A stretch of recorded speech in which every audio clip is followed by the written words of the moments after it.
Arratsaldeon. Arratsaldeon, buenas tardes a todos. Ongi etorriak, Ondarea oraingo hirugarren saiora. Bienvenidos a la tercera sesión de Ondarea orain de este año. Bueno, hitzaldia elebitan izango da, eta bueno, sarrera ere elebitan egingo dut, eta pixkat hizkuntza guztiak izateko. Orain arte, Tolosako zezen plazari buruz, lehengo saioan, gastronomia eta arkeologia uztartu genituen bigarren saioan, eta hirugarren saio honetan, gure artean dauzkagu Mertxe Urteaga eta Ander Arrese Urpeko arkeologiari buruz hitz egiteko. Nik uste dut gaiak interesa piztu dela. Errekorra bat itxu ez, osak ez zorionak. Eta bueno, nik uste dut gaia interesgarria dela, Urpeko arkeologiari buruz, azkeneko aurkikuntzei buruz hitz egingo digute, Urpeko arkeologia eta beste arkeologiaren arteko ezberdintasunak ere azalduko dizkigute, eta, bueno, zer esan beraiei buruz, gauza gutxi, nik uste dut dutela aurkezpen ondirik behar, lana ez diat egin gainera, orduan. Bueno, kuriosoa da, bi goierritar, Urpeko arkeologiari buruz hitz egiten ikustea, ez da? Gipuzkoa barreneko bi arkeologo dauzkagu Urpeko arkeologiari buruz hitz egiten, baina, bueno, Mertxek, azkeneko urteetan ondare zerbitzuko arkeologoa, eta Ander Arrese Suar enpresako arkeologoa, historian lizentziatua, UPV-en, eta, bueno, Urpeko arkeologiari buruzko hainbat saio egindakoa.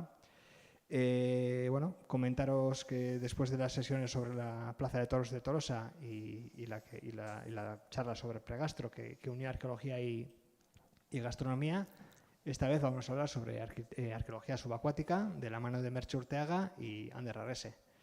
Dos goierritarras de los adentros de Guipúzcoa hablando sobre arqueología subacuática, pero bueno, somos del interior, pero sabemos nadar también, o sea que no hay mucha pega. Suelen ser del interior muchos marinos. O sea que... Sí, eso sí, hemos hecho antes la lista hay unos cuantos, ¿no? De los que son vecinos, además. Nada, además felicitarles un poco porque creo que el tema tiene tirón, genera interés y bueno, nos hablaron un poco sobre la diferencia sobre la gastronomía, iba a decir, pensando en comer.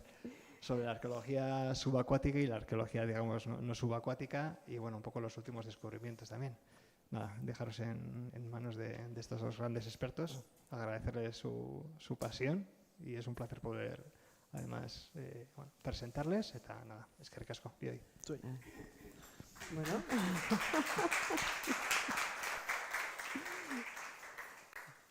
Arratsaldeon denori, hemen gaude Ander eta biok, Mertxe eta Ander, bai, goierritarrak, esan behar dago, Beasaindik zuzenean Donostiara trena dagoela eta tren hori begiratzen bat urtekoa den. Eta, bueno, txiripaz elkartu gara Foru Aldundian, berak beste lan batzuk ere egiten ditu, gure zerbitzorako, megalitoen inguruan eta abar, adibidez, eta gero azkeneko urte hauetan Urpeko arkeologia. Gehien bate baita ere, Mertxeren eskutik ez, azkenean Urpeko arkeologian, azkeneko urtetan emandan bilakaera oso sakon bate onda eta bueno, Foru Aldunditik bultzatuta sortzen jungean nola baiteko dinamika oso oki bat, ez? Porque claro, Guipúzcoa tiene una costa recortada con bahías, con ensenadas, con estuarios y la navegación es una constante que probablemente tiene un largo recorrido que se puede remontar a la prehistoria reciente. Pero las investigaciones arqueológicas no empezaron hasta los años 60 del siglo pasado. Pero bueno, eso lo vamos a ir viendo las etapas, cómo han ido evolucionando también los métodos de trabajo y, en definitiva, en esta última etapa, desde Diputación lo que se ha impulsado es la creación de equipos que puedan trabajar de una forma coordinada, incorporando a todos aquellos activos que son de interés para un tipo de investigación que, como vamos a ver en esta primera parte de la conferencia, aunque es arqueología y comparte los mismos objetivos que la arqueología terrestre, las diferencias metodológicas y sobre todo de ambiente son evidentes. Así que, como dice la presentación de estas jornadas de de Ondarea Orain, itsas hondoan, en el fondo del mar, y vamos a hablar de cómo es la investigación de ese patrimonio, y lo vamos a hacer también insertando diferentes formatos y diferentes recursos audiovisuales. Vale. Bueno, hurrengoa, zuretzat. Bueno, abia puntu bezala ez, negen duen konparatu batetik lurreko eta urpeko arkeologia, ez? Son diferencias bastante evidentes entre arqueología terrestre y subacuática, aunque también tienen ciertos vínculos, ¿no? Al final, démonos cuenta que la arqueología es un sistema de registro, en esencia, por lo que tanto en un ambiente como en otro se trata de recoger los datos y recopilarlos de forma que cualquiera luego pueda interpretarlos, ¿no? Las diferencias, bueno, ya veis que resultan evidentes desde un principio. Ya la equipación que hace falta para un tipo de arqueología y para la otra, aunque también vemos que en este caso seguimos cuadriculando, por ejemplo, los yacimientos para trabajar, seguimos excavando por niveles, aunque bueno, veremos que con diferentes herramientas, ¿no? Eta, bueno, nola egiten diren aurkikuntzak arkeologian? Lurreko arkeologian, azaliko miaketak egiten dira horrela, horre ikusten da talde bat, eta bakoitzak lerro bat hartu du, eta lerro horretan ari da hori azalean, ea arrasto arkeologikoak dauden begiratzen.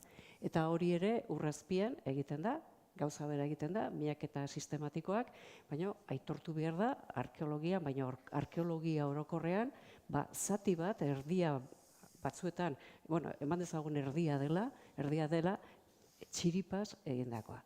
Osea, que los hallazgos en arqueología pues son más o menos mitad y mitad. La mitad es por casualidad y la otra mitad es producto de una investigación. Y además es que, Ander, cuidado con lo que decimos, que tenemos aquí al descubridor del pecio de Ondarreta, que fue una chiripa relativa. Eso es. Pero los hallazgos casuales son los que llevan luego a las mejores investigaciones. O sea que... Entonces, tanto la arqueología subacuática como la arqueología terrestre comparten esa circunstancia, ¿no?, de casualidad a la hora de producirse los hallazgos. Casualidad y también producto de una investigación con un programa, con una serie de fases que van orientadas al descubrimiento. Y también... la geofísica también. Por ejemplo, tanto en subacuática como en terrestre se utilizan métodos geofísicos, aparte de las prospecciones visuales llevadas a cabo por arqueólogos, ya sea en tierra o en el agua. Se utilizan pues, elementos que no son los mismos, pero bueno, tendemos a la tecnología para ver lo que nos esconde, en el primer caso el agua y en el segundo caso la tierra, ¿no? Igual son más conocidos los elementos terrestres, como el georradar, por ejemplo, que nos indica qué es lo que hay debajo del suelo y nos resalta si puede existir un muro o un agujero. Del mismo modo, en arqueología subacuática se utilizan pues, sonaras de barrido lateral o magnetómetros para encontrar, en este caso vemos aquí que nos indicarían en tierra los elementos. En este caso, pues lo que vemos es que aquí puede haber un pecio, pues con elementos como sonares o magnetómetros o perfiladores de fango, que también pues, nos darían secciones de lo que hay debajo del fango, ¿no? Sin mover la tierra, sin hacer excavación. Sin excavación. Esto sería... y luego... O con magnetómetros. Hau ere baita, metal detektagailu txikiekin baita, egin daitekena da miaketa bat, bai lurrean bezala, ia ikusten duzue gailu berdina dela, lurrean zein urazpin ibiltzen da. A veces los mismos utensilios, en este caso casi es el mismo, no es lo mismo, pero similar, se puede utilizar tanto en tierra como en agua para detectar elementos metálicos. Irudi hau iturri txiki indusketaren memoria liburutik aterata dago. Horrek esan nahi du, ez gerala joan behar urrutira horrelako metodologia erabiltzeko. Es una imagen tomada del libro de divulgación de la excavación de Iturri Txiki en Getaria, donde se ha utilizado el detector de metales. Pero en la arqueología terrestre pues también hay situaciones complicadas en las que las limitaciones genéticas del ser humano se ven compensadas con la utilización de, por ejemplo, de métodos espeleológicos, bueno, Escalada. en fin, ¿no? Que es superar esas limitaciones físicas con las limitaciones de un ejercicio habitual para poder llegar a sitios que habitualmente pues no es posible. Cosa que bueno, puede parecer, en el caso de la arqueología subacuática, eso es llevado al extremo, pero en la arqueología terrestre también se dan este tipo de ocasiones. Y luego ya, cuando nos ponemos en el medio subacuático, hor bai, genetikoki gizakumea ez dagoela prestatuta, lur azpian ezin dugu arnas hartu, eta mugitzea ere ez da erresa, eta bueno, hor agertzen diren emakumeak adibidez, belaunaldi joan dira, beraien biologia egokitzen, eta apnea edo inungo tramankulori gabe urrazpian sartzeko eta beraien lana egiteko.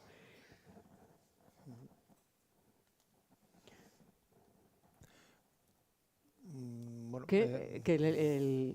eso es, creo que hemos puesto que como no tenemos ni branquias, ni tenemos la capacidad de las ballenas, pues que el ser humano genéticamente no está preparado para desenvolverse en el medio subacuático. Es un entorno hostil al que tenemos que adaptarnos por medio de la tecnología. Entonces no es, bueno, tiene esa dificultad añadida, ¿no? Sin más. Sí, y en este caso pues tenemos una de dos. Lo más habitual es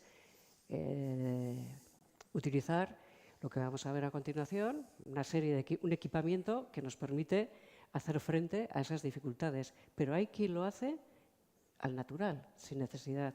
Y en este caso, además, un ejemplo muy elocuente es ese hallazgo de una ánfora romana del siglo I, probablemente es una Dressel I, que por su catalogación, en Hondarribia.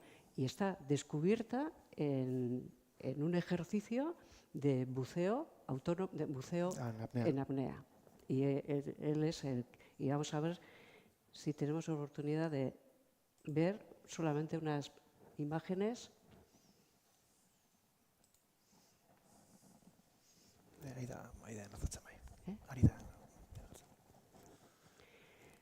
Nos va a hacer ver algún anuncio de Mafre o algo así, pero bueno.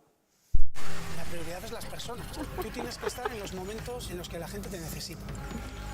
Buenas. Un gran susto, sí.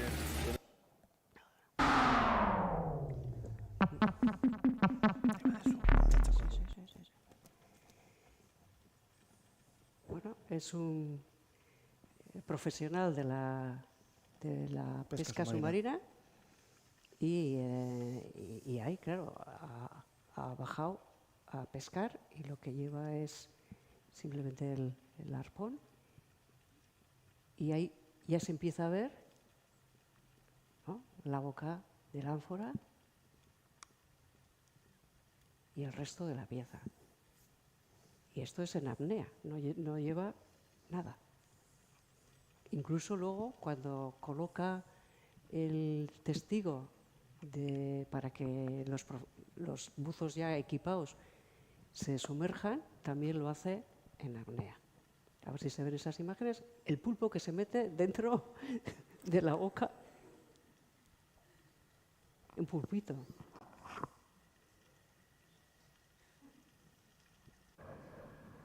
Bueno, lo dejamos ahí. Bueno, vamos a esta imagen, que es cuando está colocando el punto para que la inmersión se pueda hacer sin despistarse, le vamos a ver, eso sí, con un neopreno.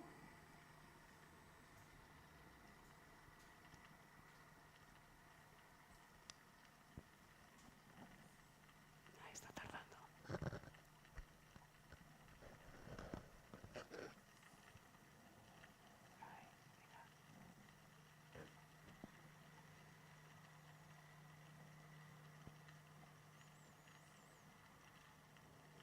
suficiente. Alarde. Bueno. Seguimos. Sin embargo, lo habitual es utilizar esos equipamientos. Hemen labur joango gea, historian zehar, egon dira aurrera, adibidez, eztabaidatzen da, nola izan daiteke urpekari horrek egiten duena, benetan. Bueno, eso dago ikusten dena da, daukela una especie de vejiga o un elemento para respirar. A mí me cuesta imaginar cómo se sumerge con semejante globo debajo de la tripa, pero bueno, esta representación de época siria ya nos está diciendo que efectivamente esta persona está debajo del agua y está respirando. Luego van evolucionando los diferentes sistemas, pero bueno, es una constante desde época clásica. Heródoto, Platón y todos ya hablan de gente especialista que sus aptitudes les permiten hacer este trabajo. Pero bueno, luego ya en el Renacimiento es cuando empiezan estas campanas en las que se va guardando el aire y van permitiendo que se puedan rescatar incluso piezas de artillería, de naufragios. Eso se va especializando cada vez más hasta dar con este sistema que incluso con su traje apropiado, sus zapatos de plomo para poder andar, ¿no? Y con una respiración directamente enlazada. Con un suministro de superficie para que pudiera respirar. Pero bueno, el gran cambio en la utilización de estos equipos pues vino en medio de la Segunda Guerra Mundial, cuando coinciden también una serie de casualidades, ¿no? Que ya se había inventado un tipo de regulador. Ese regulador, las circunstancias obligan por las restricciones alemanas al uso del reparto de combustible, y entonces hay un ingeniero que adapta un regulador para que pueda utilizarse en los coches, haciendo frente a esa escasez de combustible. Y trabajaba en una empresa de gases, mejor dicho, y resulta que el propietario era el suegro de Cousteau. Y bueno, pues esa casualidad lo que permitió es que, pues eso, en 1942, en 1943, en mitad de la ocupación alemana de Francia, en el sur de Francia, se experimentara con ese regulador y finalmente, bueno, pues tuvo éxito. En junio de 1943, y además el primer regulador de buceo de circuito abierto del mundo ya fue una realidad, y le llamaron Aqualung, o sea, el pulmón del agua, ¿no? Ahora es una marca comercial de reguladores. Bueno, y aquí tenemos, ya, a partir de 1943, el dominio del medio subacuático. Dominio relativo, pero bueno, y aquí tenemos cuál es el equipamiento. Lo vamos a ir. Esto no quiere decir que... Esto sería un poco toda la parafernalia que lleva hoy en día el buzo profesional. Hemen ikusten duena da, lehenago ikusi deun irudia izango zen eskafandradun buzo bat garai baten ibiltzen zana, eta bain ja gaur eguneratutako urpekari profesional batek ematen duena. Hemen ikusten ditugun pieza guztiak maskara, kasko batekin guten dira, kamarak edo argik dauzkana mazkite bertan, bazpareko alternatibo den aire linea bat, eta kaskotik ateratzen dena azalean duen komunikaziorako eta airea ematen diona, ez? Azken baten, da pixkat, gaur egunen obratan edo laningo luken buzo bat. Esto es el equipamiento actual para un buzo profesional en una obra. Con casco, suministro de superficie, comunicación, con grabaciones, cámaras, luces y demás, ¿no? Es un equipo completo que es la actualización de lo que hemos visto antes de la escafandra con casco. Cuando los trabajos tienen que ser permanentes, bueno, de larga duración, por ejemplo, reparación de puertos. Bueno, tiene ventajas y desventajas. Nosotros en arqueología no nos suele gustar trabajar así, porque esto implica que estás trabajando de pie. O sea, que estarías como pisando la luna. ¿Sí? Y es un poco, para la arqueología no es lo propio, metodológicamente, porque estarías pisando el yacimiento, y lo suyo es estar en autónomo, con una botella en la espalda de la cual respiras y sin tocar el fondo, para no afectar el entorno. Entonces esto sería un equipo para un trabajo, digamos, pues, plataforma petrolífera o en un muelle o de otra forma, ¿no? Sí que hemos trabajado muchas veces con buzos profesionales que nos asisten, de forma que nuestro trabajo es más cómodo. Una vez que tú extraes algo, se lo puedes dar al buzo profesional y lo puede llevar a superficie, o se comunica con superficie y te dice que hay peligro y sal fuera. Bueno, ha habido colaboraciones que va muy bien, la verdad. Bueno, azten gara pixkat, laneako beharko izango ginuzteken gauzekin. Lurreko arkeologian, juten bari magia lanea, bakarrik euskitako krema eta urbotella batekin, ureta juten zenen logistika arazoa asko biderkatzen da.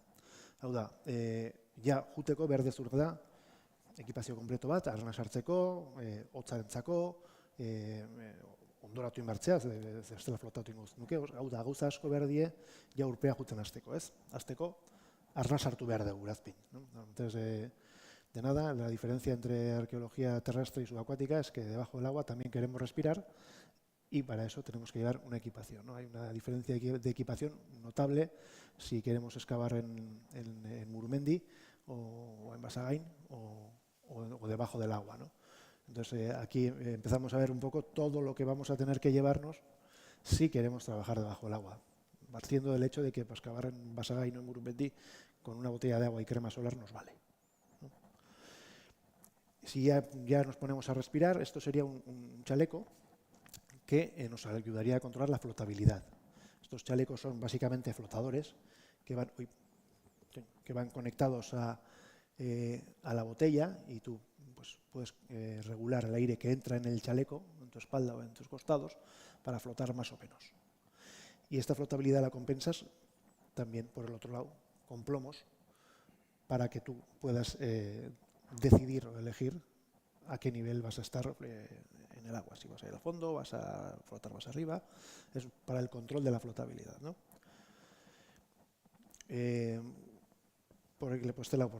Vamos a empezar por aquí. Esto sería para el control térmico, digamos. Debajo del agua, el agua conduce el calor mucho más rápido que el aire, por lo que te enfrías. Urpen askoz azkarrago hozten gera. Eta beraz, betik ematen da eman behar dugu babes termiko bat. Babes termiko hori gehienetan neopreno trajek izaten dira. Hemen ikusten duen honek, hemen ikusten duen balbula honekatik, badakigu traje lehor bat dela. Hau da, batzutan junbargea, urik sartze ez dela traje barrun, eta harta gure temperatura hobeto kontrolatzen da. Esto sería un traje seco, que se utiliza cuando la temperatura del agua es baja y no queremos mojarnos.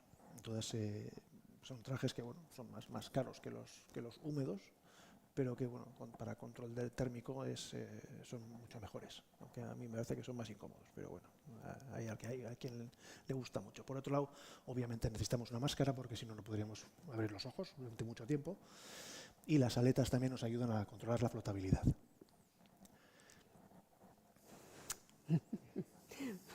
Esto es que hemos pasado por Coronel Tapioca y hemos comprado. Legorrean lan egiteko, erabat ezberdina da. Ez duzu hain arropa berezirik behar, baina bueno, batzuetan joaten gea arropa zaharrarekin eta beste batzuetan, gero bideo batean azaldu nahi badugu edo argazkia politak izateko, agia txalekoren bat. Eta gero, segurtasun neurriak bete behar badira, txalekoak behar dira eta beste gauza batzuk ere bai. Baina ez du zer ikusi, no tiene nada que ver equiparse para hacer una excavación terrestre o cargar con la botella, cargar con el chaleco, llevar puesto el neopreno y bueno, la máscara, las aletas, los guantes y todas esas cosas. Pero bueno, en terrestre pues las normas de seguridad cada vez son más estrictas y también cada vez pues hay que tener un vestuario más apropiado. Pero bueno, si empezamos con otras diferencias, el transporte en terrestre y el transporte en subacuático. Aquí, dirección a Calaburtza. Este es Kiko, de la Escuela de Blas de Lezo, mi instructor de buceo profesional. Eta hemen ikusten duena da, nola baita ere ematen deun, motobomba bat, da izango dela gero indusketarako indarra emango digun. Aquí vemos que está trasladando la embarcación en la que van los buzos y al lado una embarcación auxiliar en la que va la motobomba, que luego activará las mangas de succión, o comúnmente conocidas como chuponas. Que pasaremos a... Esta imagen representa un poco cómo se prospecta en las largas distancias debajo del agua. Estas scooters o torpedos, que se le llaman comúnmente, ayudan en sitios con cierta visibilidad, mínimo de visibilidad, pues poder prospectar espacios más grandes que con las propias aletas, ¿no? Además te ayuda a dejar de aletear, te cansas menos, mueves menos el fondo y bueno, son apropiadas para largas distancias. Normalmente las prospecciones se suelen hacer muchas veces circularmente, de forma que no hace falta utilizar este tipo de herramientas, sino que partes de un punto central y haces círculos de diferentes dimensiones, pero si las vas a hacer linealmente, pues muchas veces es mucho mejor llevar este tipo de utensilios. Hemen ikusten dena da, nolabaiten, teknologiak baita laguntzen gaitula desplazamendu handitako, olako gailuk eta makinak ibiltzen, ez? Ezken baten laguntzen gaitue miak eta luzek dienen, olako eskuterrak erabiltzea. Motxago dienen, errezago izaten zaigu puntu zentral baten jarri soka bat eta haren ingurun zirkulo egitea, ez? Bisibilidade txikiagoa denen baita horrek lagundu egiten du. Baina zenbait momentutan eskertzen daulako teknologia eskutan ibiltzea.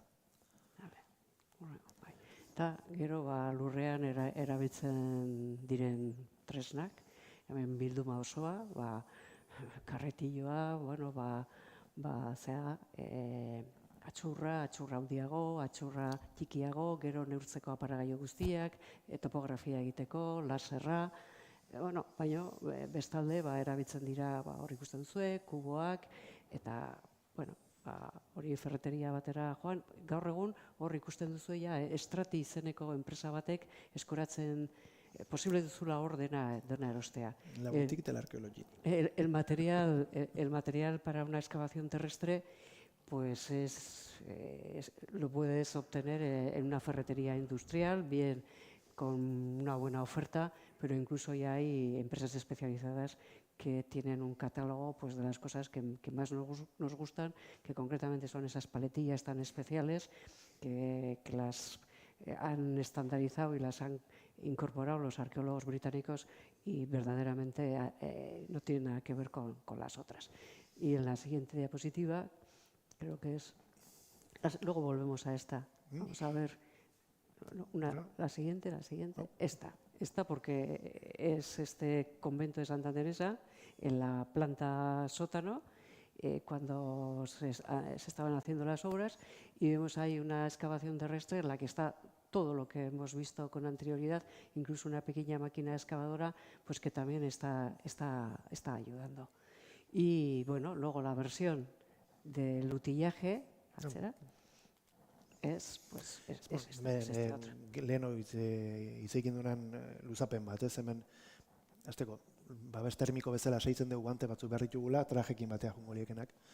Baina baita ere, segurtasuneako behar dien elementuk, ordenadore bat, nun esaten digun sakonera, damakiun denbora, deskompresionez sartzeko zenbat denbora falta zaigun, bat beste, edo labana, ez da tiburoien kontra burruka egiteko, baizik eta gehiago izaten da sokan baten katiatu eta gehitzen balimazea moztu ahal izateko.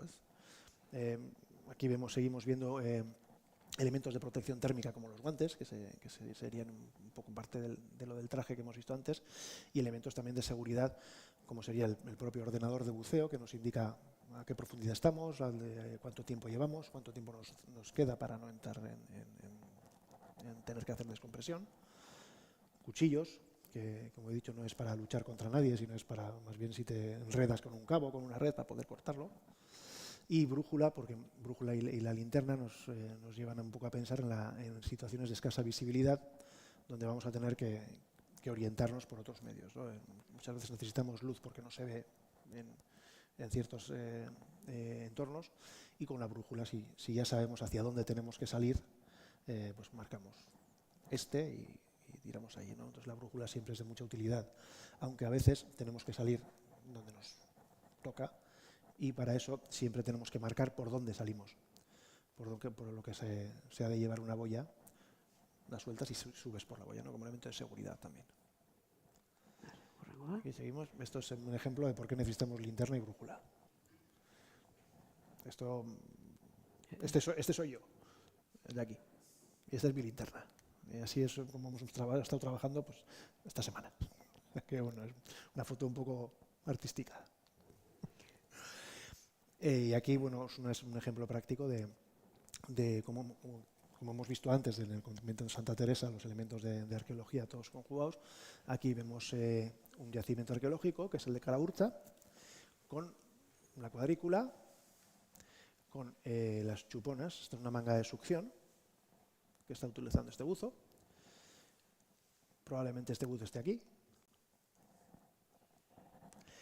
Y este está haciendo fotografía, ¿no? Entonces, se cumplen todos los elementos. Aquí vemos la manguera que llega hasta la manga de succión y luego aquí succionaría la... Ay, se me escapó. Este es otro ejemplo de manga de succión, ¿no? De lo que comúnmente llamamos chupona. Azken hor ikusten ditugun elementu guztik die lehen aipa ditugunak, ez? Hemen eskabazio baten, lurreko eskabazio baten gertatzen da bezala, badaukegu norbait eskabatzen nahi dana, norbait argazkik atatzen nahi dana, eta dauko kuadrikulatutako aztarnategi bat, eta indusketa gailuak edo herramientak, ez? Hemen txupona edo aipatu duguna, ez? Norbaiteko sukzionatzeko draga txiki bat. Hemen ere, adibide bat, txuponak oso desberdinek izaten die, izan normalen, bi eratakok izan dizke, airezkok edo urezkok, normalen airez erikatzen dienak askoz indar gehiago daukete, eta urezkok lan finagotakok ibiltzen diez. Gehienen urezkok ibiltzen die guaintzatik aizezkok bere arrisku dauzkete, gora eraman zaitzaketelako, eta barrez. Aquí vemos otro ejemplo de manga de succión o chupona. Comentaba que normalmente se conocen dos tipos de chuponas, que son las que se accionan con aire o con agua. Y bueno, decía que las de agua suelen ser menos potentes, pero son más seguras, más estables y se utilizan mucho más, ¿no? Las de aire siempre tienen el riesgo de poder tirarte para arriba, succionar demasiado y bueno, normalmente y en arqueología se lleva ya utilizando las de agua más que las de aire. Bueno, hay una cosa que es de envidiar, claro, toda esa parafernalia que se necesita, alguna ventaja tiene que tener la arqueología subacuática, sí. Y es esa de poder estar encima del yacimiento flotando, ¿no? Que acercándote sin tocarlo y prácticamente en horizontal. Lo que en Atapuerca se ve encima de una tabla y con, en fin, unas posturas retorcidas, pues aquí son unas posturas muy naturales, ¿no? Pero que permiten trabajar además con cierto confort. Y no se excava con pico y pala, o sea, normalmente nos dedicamos a hacer solo esto. Entonces parece como que es mucho más ligero, ¿no? Y es verdad, luego curiosamente acabas cansado, pero en realidad no hacemos gran cosa físicamente. O sea, vas al fondo, levantas el fondo y la chupona se ocupa de lanzarlo a otro lado. Pero es verdad que cuando hay visibilidad puedes elevarte sobre el yacimiento y tener una perspectiva completa. Pero esto pasa aquí pocas veces. O sea, que elevarte 5 metros y poder ver el yacimiento no es lo habitual en el Cantábrico. Pero bueno, a veces, en este caso, pues bueno, yo estaré sacando esta foto a 2 metros o 3 y se ve. Entonces, pasa. Si estás 2 semanas trabajando, a veces hay días en los que puedes ver y eso es bueno como una especie de foto con dron, ¿no? Estás un poco arriba y tienes una perspectiva global del yacimiento. También se dibujan en la arqueología terrestre como en la arqueología subacuática, se hacen dibujos, se hacen cuadrículas, es una metodología similar, se utilizan otro tipo de tablillas con lápiz, un lápiz es el mismo, pero se dibujan igual con cuadrículas.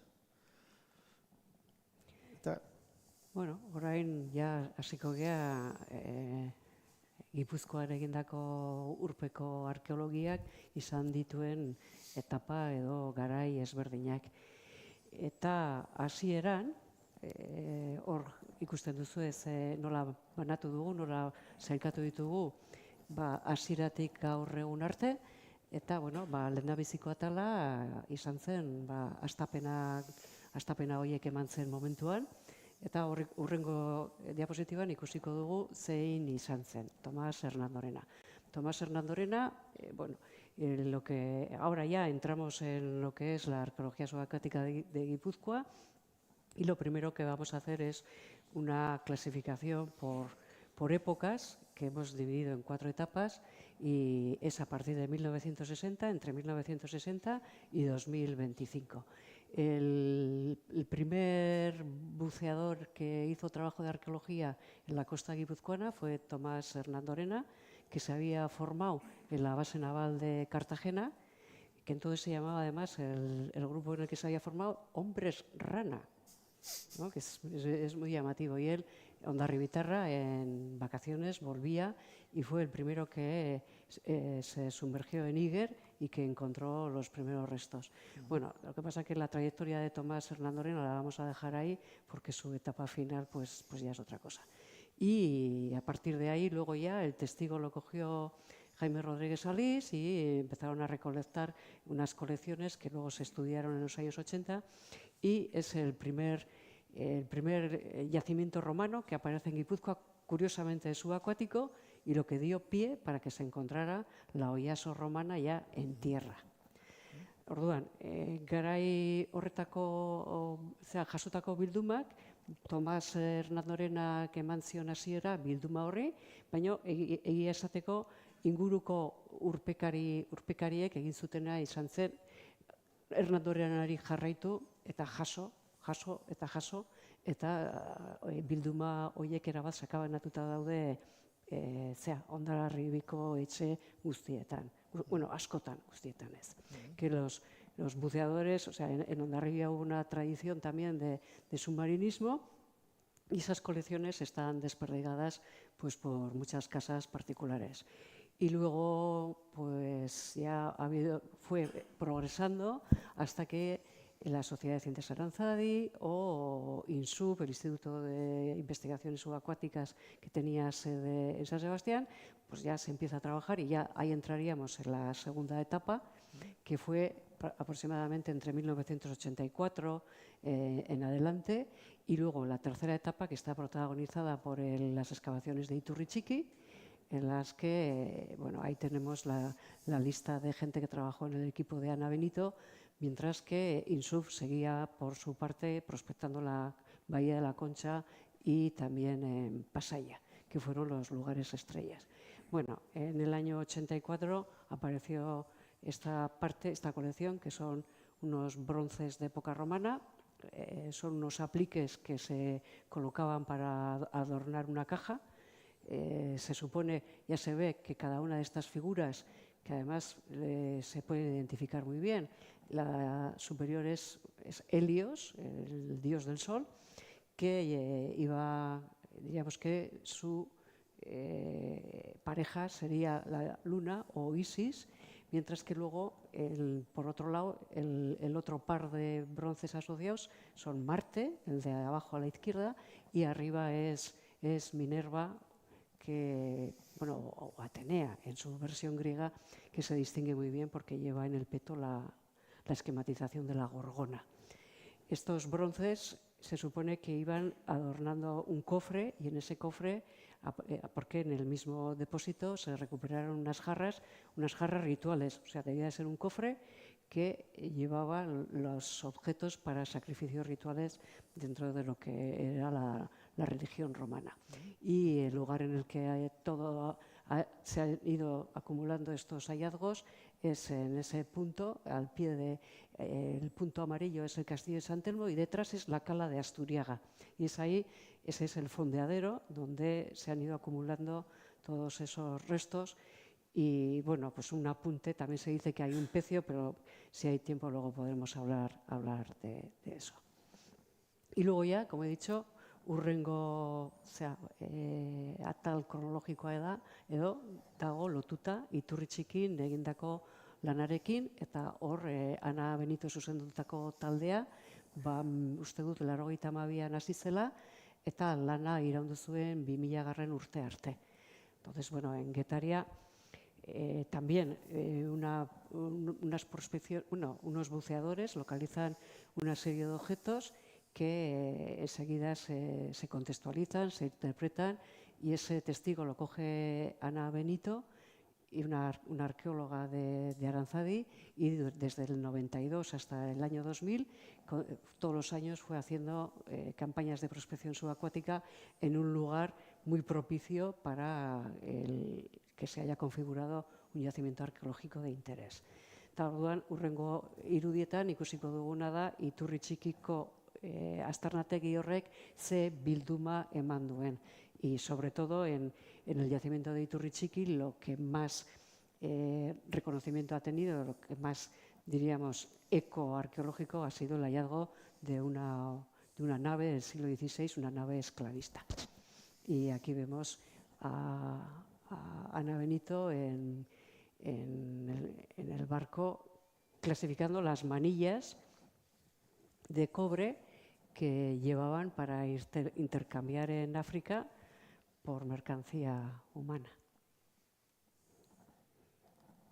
Y bueno, pues luego también los bolaños, el cuchillo, en fin, está prácticamente están todos los elementos del naufragio, que además se ha podido saber de dónde viene por los lingotes de cobre, es una urca flamenca. También se sabe de dónde se produjeron esos lingotes, que es la mercancía con la que se comerciaba, o sea, se hacía truque, ¿no? Las famosas manillas, etcétera. Incluso una sonda para ir calculando dónde está el fondo marino. Eta, bueno, urrengo irudietan ikusiko duguna izango da INSUP institutuak egindako lanaren emaitza batzuk. Baina talde horrek lana egin du batez ere Kontxako badian. INSUP ha trabajado sobre todo en la bahía y ha localizado varios barcos, el barco de los Flejes, el barco de los relojes, Picachilla, y ha hecho la carta arqueológica también de la bahía. Este está dedicado porque hace unos días con la Comandancia Naval y con la Armada se ha hecho un ejercicio de expolio, bueno, como si fuese interviniendo todas las autoridades con competencia y en torno al naufragio del cañonero Tajo. Bueno, ya sartzen gea urrengo atalean, la última, de 2016 en adelante, cuando ya se decide de una manera sistemática ordenar la arqueología subacuática y sobre todo hacerlo desde el impulso a equipos que puedan trabajar coordinadamente y con un programa de cierta estabilidad, o por lo menos con unos objetivos de investigación, y ahí es cuando ya se van sumando sucesivas aportaciones. Entonces, ahora ya zure txanda. Bueno, aquí llega un momento en el que pues, tenemos una comunicación nosotros, parte de la Diputación, porque Román Menier, un amigo que es muy bueno prospectando y encuentra muchas cosas, pues comunicó la presencia de un ancla, ¿no? Entonces, por parte de la Diputación Foral, pues se nos pide que hagamos una intervención sobre este elemento y, basándonos en que tenía un interés especial y que tenía riesgo de poder tener afección, ¿no? Esto, la afección, digamos, sobre todo pues porque estaba en una zona expuesta y cualquiera se le podría llevar. Bien, aquí sartzen gea pixka lehen hau hitz egin deun gaiekin, ez? Urpeko arkeologiak, lurreko arkeologiaekin dauken parekotasunetan. Batetik logistika aldetik, behar deuna da, itsaso zabalea atatzen bali magea, bertara iritsi, atera, eta bueltan eraman behar da gordaiura, ez? Entonces, ya partiendo del hecho que tenemos que reflotar una pieza y llevarla a Gordailu, necesitamos embarcaciones, ¿no? Entonces, ya contamos con dos, en este caso también, como en tantas otras veces, desde el ahora Centro Integral de Formación Profesional de Blas de Lezo, se pone a nuestra disposición, a disposición de la Diputación Foral, sus dos naves, sus dos embarcaciones, que son el Orche y una Zodiac, una neumática, que es en la que van los buzos, ¿no? Los buzos hacen el trabajo de amarre, protegen la pieza y ya se procede a izarla. No sé si ahora... Eso pasa behar duzu bat. Beste batean? Bai, esta bat, segi aurrera. Pues ahora saldrá un vídeo. Bueno, la pieza se describe. La pieza es una pieza bastante completa, aunque le falta parte del arganeo, pero tiene muchísima concreción, por lo que nos va a ser difícil identificar cada pieza, ¿no? El arganeo sería esta pieza que vemos aquí. Le falta uno de los mapas. Mapa, entendemos por mapa las uñas del ancla, y como os digo, el arganeo pues, no se ve por la concreción. Es de sección circular y bueno, las medidas las que aquí presentamos, ¿no? La longitud total serían 2 metros, el ancho entre mapas es 116 y cada mapa tiene 20 por 20 de diámetro, o sea, de diámetro, pues de lado. Bueno, algunos de los datos que hay que recopilar a la hora de hablar de anclas pues son el ángulo de la propia pieza, ¿no? El propio ángulo casi ia ángulo zuzena duen ingurua dizanik, bueno, erdi arora garamatzan irizpide bat ematen digu, creemos que podemos situar este ancla en la Edad Media debido al ángulo de sus brazos. Al principio se hablaba de podía tratarse de una ancla bizantina, pero no descartamos esta descripción.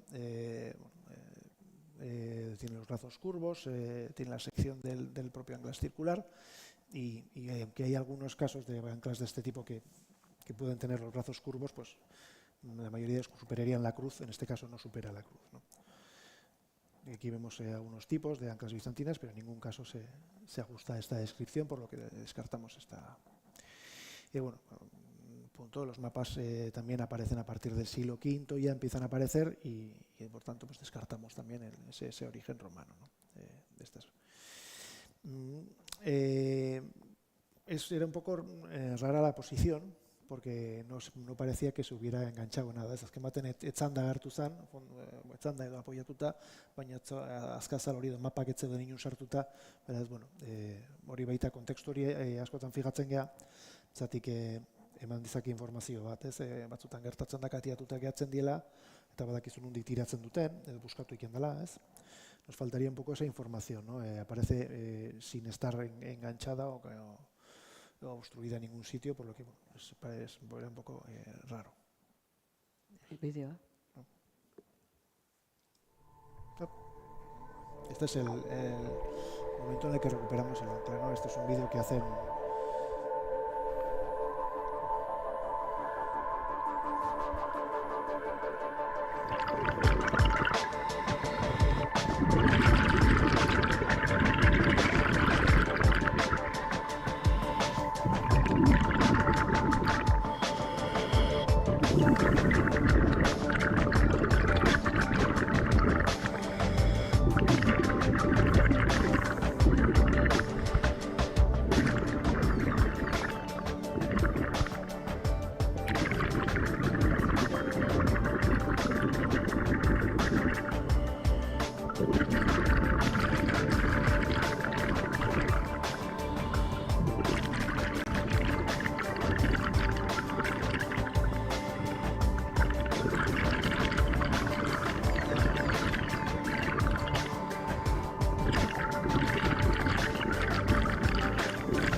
Aquí vemos un poco todo el proceso de izado de la pieza, ¿no? Al final se protege con un geotextil, se cubre con bridas para que se mantenga el geotextil, se hizo un armazón de metálico al que se le ató para no izarlo directamente de la pieza, sino que se hizo del propio del armazón, de la cruz que se le hizo, y se hizo de ahí. Después se subió al barco con una grúa que lleva el propio barco, y después, por supuesto, como todos los materiales arqueológicos de Guipúzcoa, se entrega en Morell. Esta es la piscina en la que se desalinizan los materiales arqueológicos de Guipúzcoa que se extraen al mar. Hemen, hau da, gatza kentzeko urpeko arkeologiatik atatzen den material guztiri. Behin pieza itxasotik ateatzen dela, gordailuan entregatzen da, eta hor urpean sartzen da, eta horregoten da urte pare bat. Normalmente suele estar un par de años desalinizando. Bueno, aldatzen dugu aztarnategia, cambiamos de yacimiento. Baina, agian interesantea da esatea hori izan zela, ha sido una operación de rescate de una pieza que corría peligro de conservación porque estaba en una zona expuesta. Y lo que vamos a ver a partir de ahora ya son operaciones arqueológicas también provocadas por un hallazgo casual, pero que ya forman parte de unos proyectos de investigación. Correcto, eso es. Efectivamente, En este caso ya es una investigación en la que se plantea con cierta pausa y con cierta proyección, ¿no? En este caso, como vemos desde otra vez, una vez más, el Centro Blas de Lezo nos acompaña siempre. Ellos conocen la bahía de Pasajes como nadie, están buceando ahí todos los días y bueno, además tienen cierta vocación de localizar material arqueológico y comunicaron a la Diputación Foral de Guipúzcoa el hallazgo de ciertos materiales, ¿no? Materiales de madera, egurrezko zenbait pieza aurkitu zituzten, eta egin behar da modua, baituten izan zen Foru Aldundira deitu eta bertan komunikatu, ez? Bueno, Foru Aldundia baita ere, bere eskutik egin behar da modua, arkeologoak bidaltzen ditu, aztarnategi hori baieztatzera, ez? Se trata de confirmar este hallazgo y valorarlo por parte de Diputación. Se encarga unos arqueólogos subacuáticos, en este caso nosotros, y fuimos a confirmar el yacimiento. Una vez que se confirma que son hallazgos de interés, se plantea una campaña de excavación arqueológica por parte, por supuesto, de la Diputación Foral de Guipúzcoa, y el objetivo es valorar el alcance del yacimiento. Y con muchas otras veces conseguimos que por parte de Diputación Foral y el Centro Blas de Lezo se haga un convenio, hitzarmen baten bidez, berriz ere eskuragarri ditugu, Blas de Lezo zentroko, bai irakasle, hau dira, urpekari profesionalak, bai Kiko, bai Joseba, bai Iñaki, bai David, gurekin oten dira, eta baita hemen ikusten duen bezala, bi ontzi, ez, kasu honetan die, Asterixa, dala handixagoa dana, eta gero bestea Wallie esaten diotena, baita ere, hemen kasu honetan hau izango litzake motobomba eramango lukena, ez? Aquí tenemos dos embarcaciones que nos cede Blas de Lezo, además de su equipo personal, de sus cualificados instructores, que son las embarcaciones en las que van los buzos, el Asterix, y la Wally en la que llevamos la motobomba para el trabajo de succión. Bien, las complicaciones sobre la complejidad de la intervención, ¿no? Estamos en la bocana de Pasaya, estamos en la salida, aunque estamos escorados un poco en la cala de Calaburcha. El tráfico mercante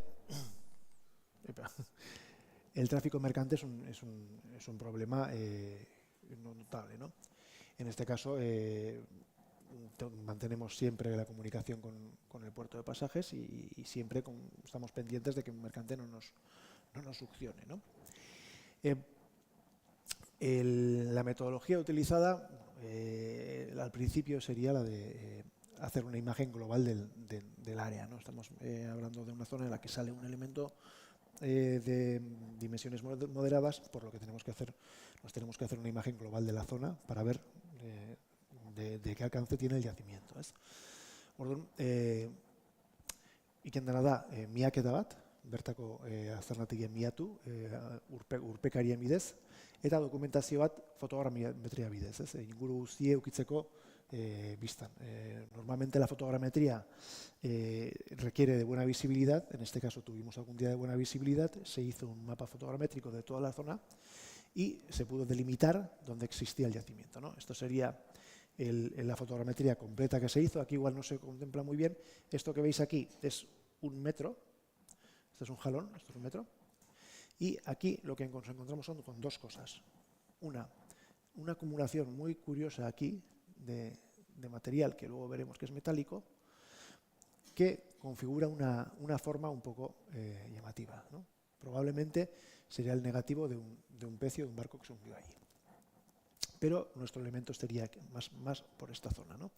Que ahora en la siguiente diapositiva veremos más de cerca. Estas serían las bolas que les decía, que conforman una forma curiosa, que tiene toda la pinta de ser el negativo de una embarcación, que una vez ha perdido su casco de madera, ha quedado concrecionado su carga o su lastre, en este caso su carga.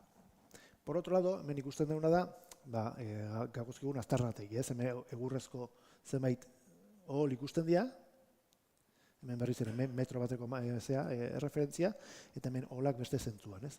Esto sería el yacimiento de las piezas de madera en la que nos centraríamos, y que luego ya conoceremos como el pecio de Calaburza. Estos son dos imágenes, esta es la del final de la excavación, con la que tapamos los yacimientos. Normalmente ponemos, como antes hemos visto, el tejido geotextil en el suelo, sobre el yacimiento, sobre el que ponemos sacos de arena.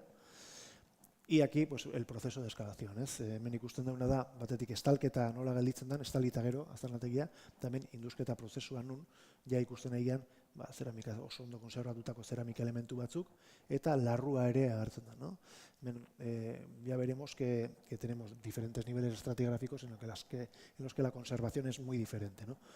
En este caso aquí ya vemos que sale cuero y un elemento cerámico, una botella muy bien conservada. ¿No? Bien, como os decía, hay dos niveles estratigráficos y la diferencia es bastante notable en cuanto a lo que nos encontramos en estos niveles. El primero sería el que está cubierto por arena, que es el nivel inicial. Hondarrak oso fine da, hondarrak dauken arazoa da, bertan konserbatzen den egurra edo materia organikoa usteldu egiten dela, edo itsas fauna jaten dola, ez? Hemen zizara batek jaten du egurre, eta orduan egurre oso egoera txarren daun, ez? Decía que en el nivel de arenas, que es el nivel superficial que teníamos, la conservación es peor, ya que bueno, existe un elemento que es horrible para la arqueología subacuática y para muchos que tengan barco también, que es la broma, el teredo, que perfora como un taladro toda la madera y la hueca y la deshace, ¿no? En cualquier caso, en este nivel arenoso no encontramos elementos orgánicos del mismo modo conservados que en el siguiente nivel, que es el de las arcillas, en el que sí que encontramos elementos de madera, cuero, cabo, excepcionalmente bien conservados y que veremos a continuación, ¿no? Estas serían unas imágenes de un cabo, como os he dicho, aquí. En este sí que se ven los dos niveles, digamos que aquí vemos arena y esta pieza veis que está perforada por la broma y está mal conservada. Sin embargo, ya por debajo encontramos varios motones y cabullería que están muy bien conservados porque están en elementos fangosos, ¿no? Aquí también vemos elementos de motones, motonería muy bien conservada, y aquí ya sería esto, hablaremos de estructura naval, que está justo debajo de la escollera, que probablemente se traten de cuadernas que están aplastadas por la propia escollera.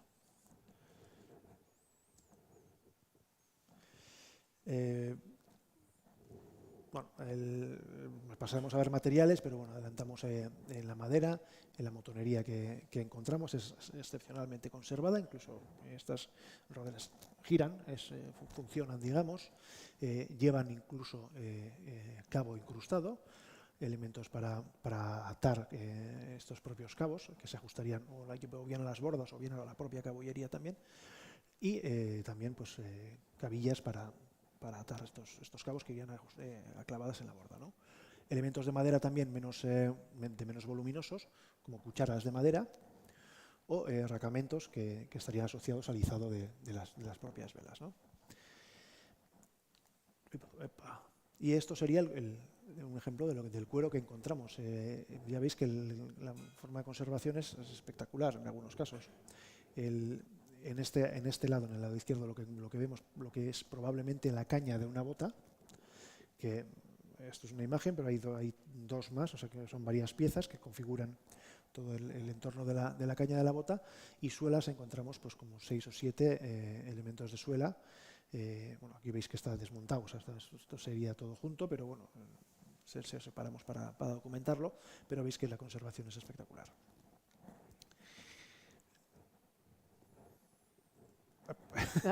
Zuk atzera bota? Ez du gezin duzu atzera bota? Bai. Atzera, bestea? Bueno, horrek, vale. Pasa? Bueno, cerámica, encontramos elementos cerámicos también muy bien conservados, como la botella que hemos visto antes, leheno ikusi deun irudi hortan, nola induzten eginen txupona batekin, eginen buztinek entzen, eta izan agertzen botila hau, ez? Oso osorik agertu den botila bat, eta zeramika ere baita oso egoera honean konservatuta. Ez hainbeste, ez da inguaria, baina bai aurkitzen ditugu zenbait elementu. Hau igual da oso berezia den pieza bat, ez da koilara bat, leheno egurrezko ikusi duen bezala, hau peltrez egina dago, eta daukena da armarri bat oso kuriosoa dana. Ikusten duzu hemen, hau da koilararen heldulekuaren atzeko partea. Esto sería la parte trasera de una cuchara hecha de peltre, y en su anverso, en su parte inferior, vemos este elemento decorativo que es una especie de escudo. Nos falta el emblema familiar, digamos, está ausente, pero vemos que tiene una corona de 9 puntas que nos sugiere que esto corresponde a un conde. Es muy curioso que sea de un material no tan noble como la plata, sino es peltre, y bueno, da que pensar, ¿no? Un conde que lleva un material un poco así, no tan elegante. Bueno, sugiere quizá que corresponde a las colonias, en el momento en el que la compañía guipuzcoana de Caracas estaba en su apogeo, quizá. Bueno, hay muchas teorías que se pueden echar, pero la verdad es que la decoración nos lleva a pensar que es de un conde, nos lleva a pensar, no, efectivamente es de un conde, o se refiere a él, pero el material nos hace pensar que hay algo que no encaja, ¿no? Esta sería la cuchara completa. Hay más elementos también, como en este caso de peltre también, como esta jarra que llevaba dentro otra jarrita. Un fragmento de bronce que tiene toda la pinta de ser parte de una campana. Ya nos gustaría que llevara el nombre del barco, pero no lo lleva. O hebillas de todo tipo, ¿no? Esta hebilla sabemos que tiene un paralelo en un barco británico del 18. Esta en concreto. En cuanto a la cronología, que es un poco también la madre del cordero, zailtasunak izan ditugu. Hemen egin duna izan zen dendrokronologia bidezko dataketa batekin saiakera eginez. Honetarako, iken dena da, egurrek hainbat eta gehiago aldan gehienak moztu, eta eman arkeologoen fundazioan datazioa egiteko dendrokronologiaz. Honetarako behar dena da, eraztun asko izan, eta gero suertea. Kasu honetan, ez gendun lortu datazio oso behaiek nahi izango luketen bezain fidegarria, baino bai izan gendun emaitza bat, ez? Decía que tratamos de hacer una datación por dendrocronología, no tuvimos toda la fortuna que nos gustaría para tener unos muestreos suficientemente detallados, y los resultados pues no son del todo contundentes, ¿no? Pero sí que nos llevan a pensar que estamos en el siglo XVII aproximadamente, ¿no? Bueno, también se ha hecho una datación por carbono 14 que en elementos marinos no es muy fiable, pero que también nos apunta a confirmar esta datación, ¿no? Y bueno, está aquí lo que os refería de la hebilla, que también nos sugiere pues esta fecha, ¿no? Esto ya, no sé qué me queda bien. Bueno, pues las complicaciones derivadas de... ha habido una fotogrametría que se nos ha escapado, no sé dónde ha quedado, pero no la he visto. Pero al final lo que quería representar con esa fotogrametría era la complejidad que tenía el yacimiento, ya que la propia escollera cae sobre el pecio, por lo que para actuar sobre esa banda del pecio requeriría eliminar toda una columna de la escollera. No se puede quitar una sola piedra, porque te caería la siguiente. O sea, tienes que ir toda la cota, en ese caso estábamos a 12-14 metros de profundidad, pues toda esa distancia, eliminando toda una línea de bloques para poder liberar uno abajo. Entonces, tiene una complejidad bastante grande el poder continuar por esa banda, que es la banda mejor conservada, porque el resto se lo ha llevado la propia draga del canal de pasajes. Vale. Bueno, joan zen urteko irailean, egon zen, dei bat, esanez, ondartako ondartzan, zuraje astarna batzuk asadu zirela, eta mesedez lehenbailen joateko arutza eta ikusi eta erabaki zertzen, ze ematen zuen ontzi baten arrastoak izan zirela. Dena den, aurretik abuztuan egon zen antzeko parezido beste aurkiketa bat, eta beste zurezko pieza bat agertu zen, Ondarretako hondartzan ere bai, eta orduan pieza hori jaso egin zen, operazio nahiko konplizua, baina, atera zen, pentsatuz bakarra zela, eta, hor gelditu zen gaia. Pero si en agosto había aparecido una pieza que parecía una cuaderna de una embarcación de fondo bastante plano y que estaba aislada, las corrientes marinas lo que siguieron haciendo su trabajo y un mes más tarde pues recibimos otro aviso en el que nos indicaban que había aparecido, que se veían en superficie restos de madera y que podían ser de una embarcación. Ez dakit Inigo, zeo zer kontatu nahi duzu? Jo, markatu, zeo zer kontatu nahi duzu?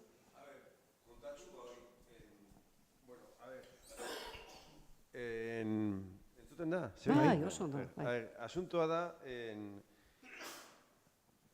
guk urte batzu bagenizkin hor bueltaka, zetik argitzen genituen, balearrazaren ezurrak eta horrela. Llevamos un tiempo en que encontrábamos en las bajeras de lo que es el Tenis, Ondarreta, la isla Santa Clara y tal, huesos de ballena y tal. Y cada vez que había mareas vivas y tal, mi exnovia y yo paseábamos por allí y andábamos indagando y tal. Entonces, pues bueno, como también están con las excavadoras pues sacando el relleno y tal, yo creo que se ha removido toda esa zona y tal. Y bueno, al principio encontramos pues bloques de hierro, que yo le decía al técnico de Aranzadi, que estoy encontrando bloques de hierro, ¿no? Eso es escoria de fundición que se utilizó para rellenar y tal. Y yo veía claramente que eran bloques de hierro mineral, o sea, no era fundición. No le dimos para mayor importancia y tal. Hace tiempo se encontré un hueso grande de ballena, eso ya está olvidado.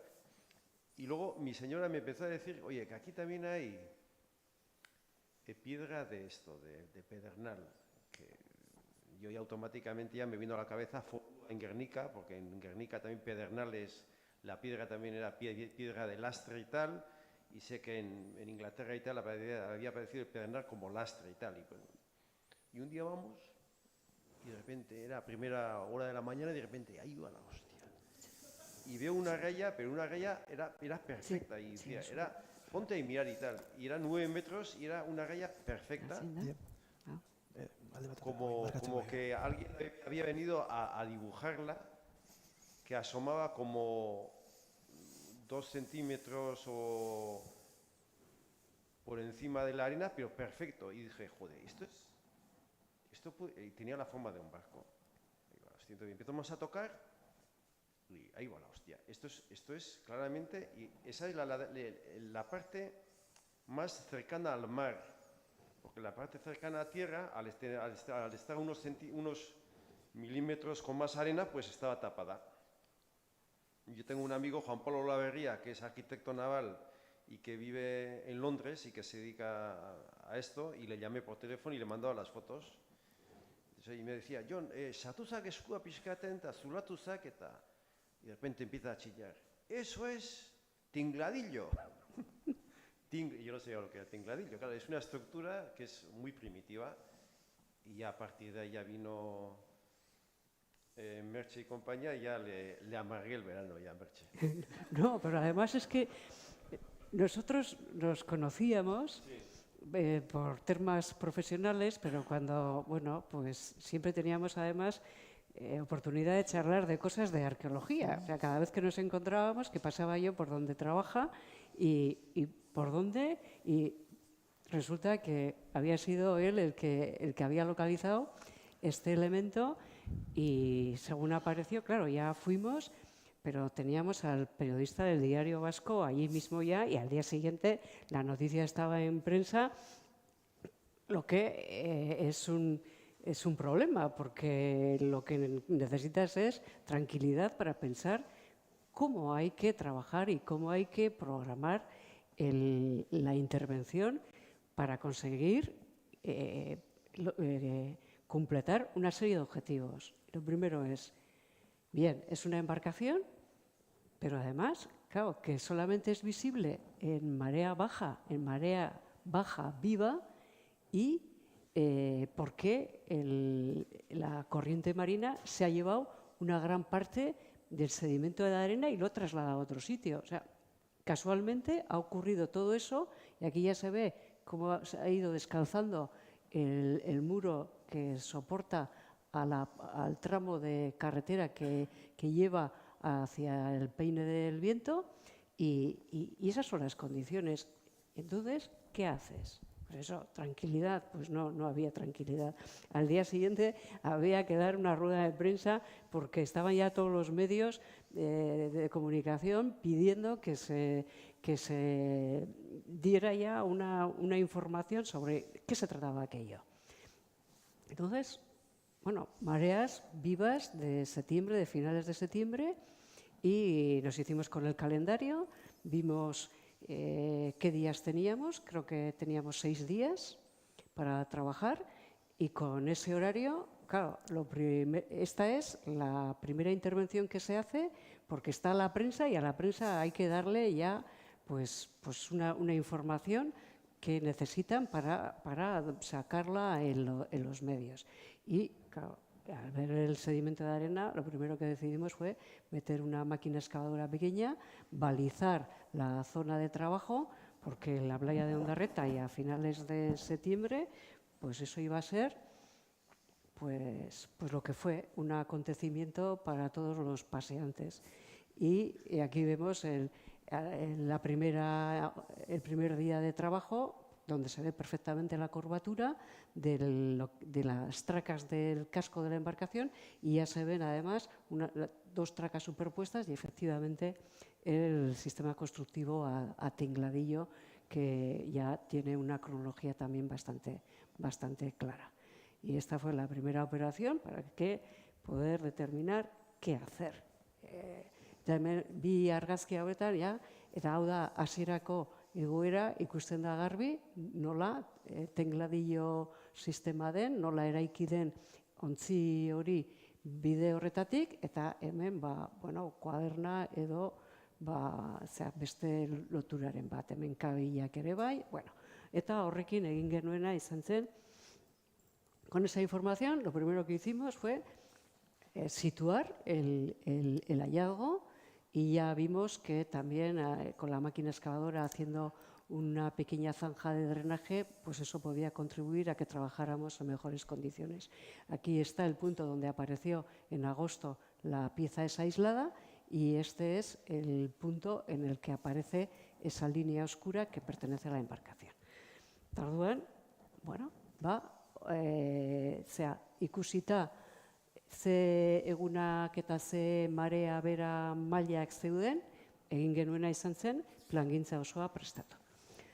Entonces, martes 17 de septiembre, de 9 de la mañana a 10:30, teníamos esa marea baja con una cota de solamente 61 centímetros. Había un día todavía mucho mejor, el siguiente 40, pero había un día excepcional con una cota de marea baja de 26 centímetros. Y teníamos además pues ya bastante más tiempo de trabajo. Incluso llegamos a tener algún día como 2 horas y media o 3 horas de trabajo. Y lo que, a ver si puedo pasar la anterior, lo que hicimos fue repartirnos el trabajo por jornadas, de forma que la jornada 1 teníamos previsto hacer esto, la jornada 2, la jornada 3, la jornada 4, y así hasta 6 días. Cada día un tramo, aprovechando el momento que dejaba la marea, y luego además registrarlo, documentarlo todo bien, con fotogrametría, con audiovisuales, y taparlo como método de conservación. Y eso fuimos haciendo. Ahora nos han dicho que ya hemos terminado. A comer. Zer?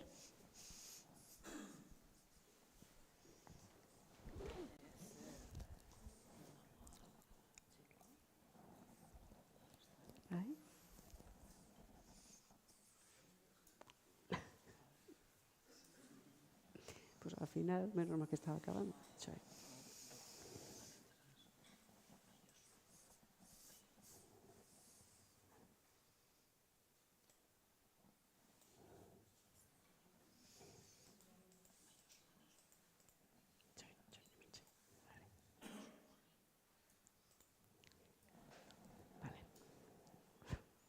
Bueno, pues vamos a ir viendo. Es que no se puede tocar porque en el momento que toco.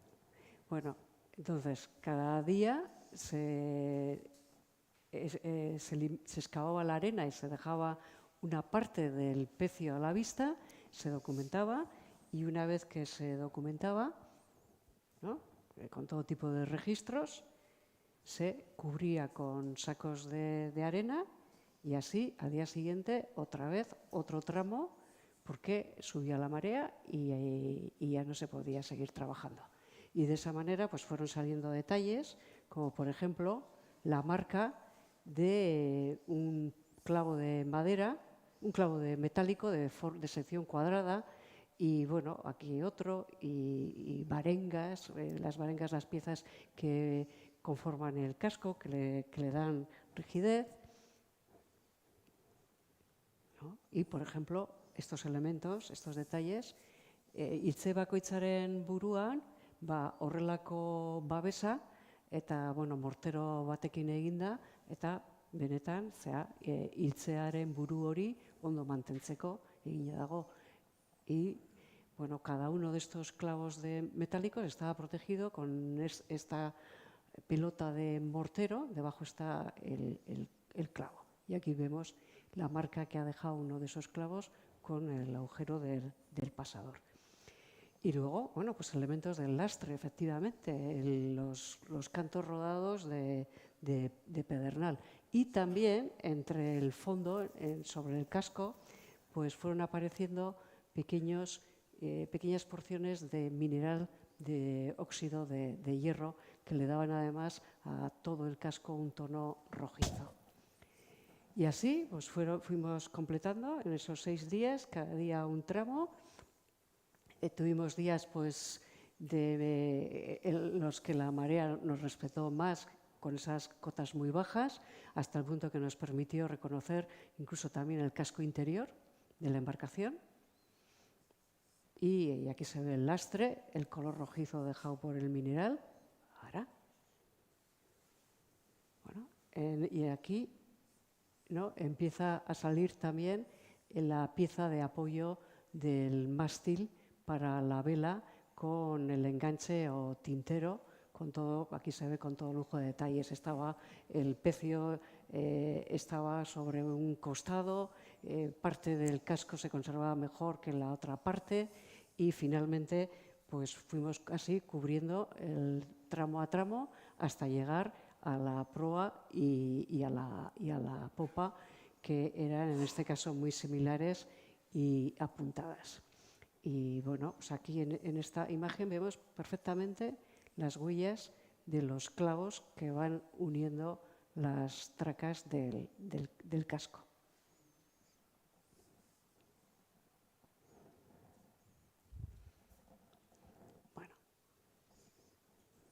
Tenemos los extremos y documentada cada una de las partes. Aquí tenemos el montaje final del casco, que se había conservado mejor en esta zona que en esta zona. Aquí tenemos la parte central con la base de apoyo del mástil. Está ligeramente desplazado porque luego lo que pudimos determinar es por la composición del tingladillo cuál era la proa y cuál era la popa, tal y como estaba hecho el solape. Y la pieza que sujetaba el mástil de la vela está desplazada un poco sobre el eje central del casco. Vamos a ver, detalles del trabajo. Una vez acabada la excavación de cada día, cubierto, subiendo la marea, y aquí tenemos otra vista. Tenemos aquí otra vista en la que podemos ver también la eslora, prácticamente 14 metros, y por unos 4 aproximadamente de manga llegamos a reconstruir, y también pudimos determinar cuál era la proa y cuál era la popa. La fotogrametría por cotas Eta, bueno, egia esateko, ez dakit nola lortu genuen, baina egunero jarritako programa joan ginen betetzen, eta, bueno, batzuetan, bueno, motobombekin ibili ginen oso gaizki, conseguimos quemar creo que 3 o 4 motobombas y el último día, como ya no confiábamos en que pudiéramos resolverlo, vinieron los bomberos y los bomberos con unas super motobombas también. Pero también se obstruyó. También se obstruyeron. Pero el programa lo cumplimos y bueno, pues conseguimos recuperar en documentación porque, como hemos comentado, lo que excavábamos cada día lo cubríamos y al siguiente tramo y al siguiente tramo. En ningún momento nos planteamos recuperar la embarcación. Vamos a pasar, vamos a ver un pequeño vídeo, creo que es este, sí, donde se ve un poco cómo trabajamos, cómo hicimos, cómo llevamos adelante todo ese programa. Y luego la última imagen, la cara de satisfacción de los que estábamos allí, desde luego no se puede, vamos, no tiene precio.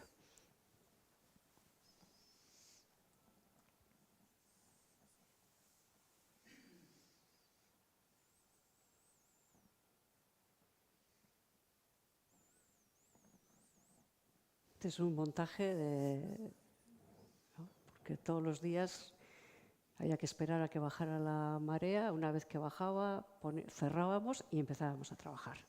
Y la máquina excavadora nos iba eliminando, iba haciendo unas zanjas de drenaje y luego ya metíamos las motobombas y sacábamos la arena que cubría el pecio. Que había que encontrarlo todos los días, porque todos los días se tapaba y todos los días desconocías dónde estaba exactamente. Pero lo que habíamos dejado, los sacos de plástico, nos iban ayudando. Y claro, recogíamos el lastre con los fósiles y de material arqueológico apareció muy poco, solamente un fragmento de cerámica. Y ahí se ve cómo se está haciendo la última fase de limpieza para poder hacer la fotografía, para poder hacer el levantamiento fotogramétrico. Porque inmediatamente, en cuanto, bueno, contrarreloj, porque cuando veíamos ya que la marea empezaba a subir, teníamos que taparlo todo y salir corriendo y sacar todo el material, porque si no, ahí se ahogaba.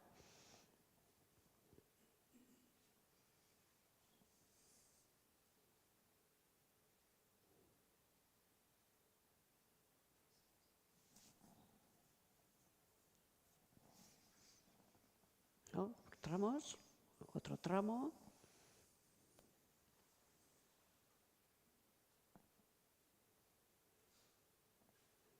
Eso es.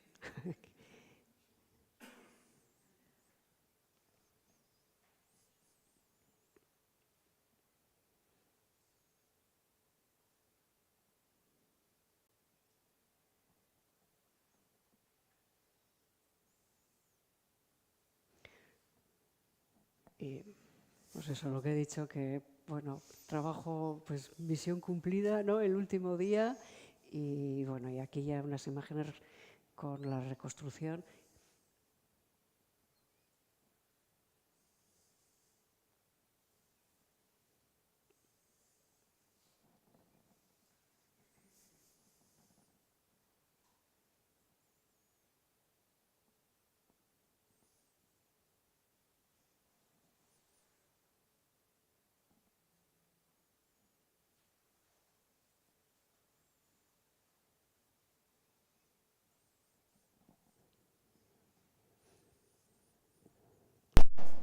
Bueno, pues esto es la construcción a tingladillo, ¿no? Cómo están hechas las tracas y cómo están cosidas con esos remaches metálicos. Y el paralelo, el pecio de Ondarreta es una embarcación que se conoce con el nombre de Pinaza. Su paralelo es el Urbieta, que es además cronológicamente del mismo momento. Hondarribiko zurak aukera eman zuen dendrokronologiaren bidez dataketa nahiko zehatza edukitzeko, 15. mendearen bigarren zatikoa da, behintzat aztertutako zatia, egur zatia, lagina, eta dataketa horrek bat egiten du honekin, beste honekin. La imagen, el Urbieta, que está ahora en el Museo Arqueológico de Vizcaya y que se recuperó en la Ría de Guernica en una excavación también producto de un descubrimiento casual en el año 1998. Del Urbieta hay bastantes datos, incluso imágenes de cuando se localizó y una reconstrucción que vale también para el pecio de Ondarreta. Bueno, solamente que si este tiene, creo que son 11 metros, ¿no? 11, 12. Más igual. 12, No, igual. 12 y el de Ondarreta tiene 14. Así que les ganamos por 2, ¿no? Por Hemos 2 ganado, metros, nada, está claro. por las traineras. Pero bueno, el Urbieta se sabe que era un barco de pesca, de pesca de bajura, pero que también sirvió para transporte de mineral, exactamente igual que el de Ondarreta, para una tripulación de 7 personas y que llevaba una vela, pero también se propulsaba a remo. Eta Ondarretako petzioa, ontziaren ezaugarriak gutxi gorabehera antzekoak dira, pixka bat handiago, baino kasu honetan ere minerala garraiatu zuen eta abar. Eta egia esateko, uste dut, teníamos preparado también una parte de un documental excepcional, que es sobre una galera veneciana, simplemente para completar esta exposición y subrayar que el pecio de Ondarreta se ha excavado en tierra, a pesar de que es un hallazgo protegido por la arena y que está en un dominio marítimo terrestre. No hemos hablado para nada de todas las implicaciones administrativas que tiene cada una de las intervenciones. Pero ahora, y lo que sí vamos a invitar al público es a que cuando se proyecte ese documental, The Last Ship of Venice, el último barco de Venecia, que es en torno a una galera que se recuperó en una excavación terrestre al fin y al cabo, ¿no? Pero que para eso hubo que montar toda una infraestructura y luego de tablestacado para luego drenar, y ese documental se proyectará en el Aquarium a principios de junio, ¿verdad, Javier? Luego nos das, cuando terminemos, igual merece la pena que... 5 o 6. Vale. Eta, bueno, bukatzeko, hemen, lan hori egiteko osatutako taldea, y aquí se ve cuáles son los diferentes agentes que trabajan en arqueología subacuática, compleja, a más no poder, y todas esas administraciones que en el caso de Pasaia de Calaburza pues supone como puerto de interés general la competencia de Comandancia Naval, Autoridad Portuaria, Capitanía Marítima, Diputación Foral de Guipúzcoa, y cuando en el caso del pecio de Ondarreta también la competencia de costas a la hora de autorizar esa intervención. O sea que todo tiene su complejidad. Y por nuestra parte, esperar a las preguntas que quiera hacer el público y luego le pasaremos la palabra a Javier Díaz de Rivera para que nos hable del programa que tiene la Comandancia Naval para principios de junio, si te parece. Bueno, eskerrik asko, bigote. Chalo, bat mesedez. Bueno, gracias. Creo que ha sido una charla muy interesante y entretenida. Y bueno, un poco lo que ha comentado Merche, daros un poco la palabra, hitza eman, eta norbaitek galderarik izango balu, mendozkazue hizlariak. Hablamos tan claro. Sí. proiektzioa jarriko dugu, bideo jarriko dugu azkenean? Ez dugu jarriko. vale. No, si no, si no, Spoiler, bai. Se Gaina ve- sortziak eta bost día ya, igual. por eso yo creo que, bueno, si alguien quiere más, no hay problema, pero yo creo que ya... Les dejamos con la... Sí, por eso, luego que comente Javier cuál es. El documental se va a ver a principios de junio, merece la pena. Es bueno, el descubrimiento de una galera veneciana con la que también llegaban al Atlántico, navegar en un a remo. En ese caso la galera es a remo y cruzar el Mediterráneo. Bueno, no voy a desvelar más cosas. ¿Preguntas? Sí, buenas tardes, noches. Antes de nada, pues daros la enhorabuena por la conferencia que ha estado bastante interesante. Y mi duda va sobre el pecio del posible siglo XVII, XVIII. Calaburcha, sí, el de Calaburcha. Calaburcha, sí. ¿Se localizó algo de material de navegación náutica? Tipo algún sextante, compás o astrolabio, nada, ¿no? No, yo no recuerdo que saliera nada. ¿Tú recuerdas algo, Luque? Luque también participó en la excavación. Yo no recuerdo nada. Creo que hice el inventario, o hicimos el inventario, Sí. y no hay ningún nada, elemento de esos. Que eso a lo mejor hubiese ayudado también a datar la identificación o la época del pecio, pero bueno, es complicado. No te he oído. No, que me refiero que posiblemente os habría servido para datar o identificar la época más aproximada del Sí. pecio. A ver, hay dependiendo diferentes si localizáis elementos. un astrolabio o también una pieza posterior, ¿no? Sí, Muy bien. pues no, en ese caso no. Metálico no encontramos más que lo que hemos visto, porque Ajá. mucho más metálico no salió. Vale, La mayoría de los clavos estaban perdidos, además. Elementos metálicos, la verdad es que muy pocos. vale. Muchas gracias. Perdón, a mí se me ocurrió una pregunta antes.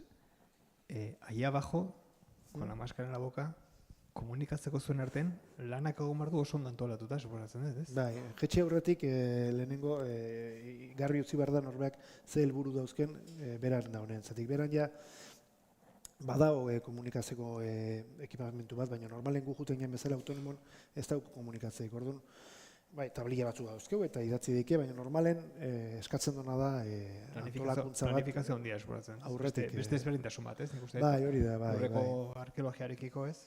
Bai, comentamos Eskatzen que duela, que la falta de posibilidad de comunicación debajo del agua, que sí, que hay equipos que permiten la comunicación, pero habitualmente nosotros trabajamos en autónomo y no llevamos comunicación, por lo que requiere, como bien he indicado, la planificación anterior a la inversión, ¿no? Antes de bajar, cada uno tiene un objetivo concreto, va a un sitio concreto y va a cumplir un papel concreto, ¿no? Siempre tenemos tablillas con las que comunicarnos, o por gestos, o hay quien pretende hablar debajo del agua, pero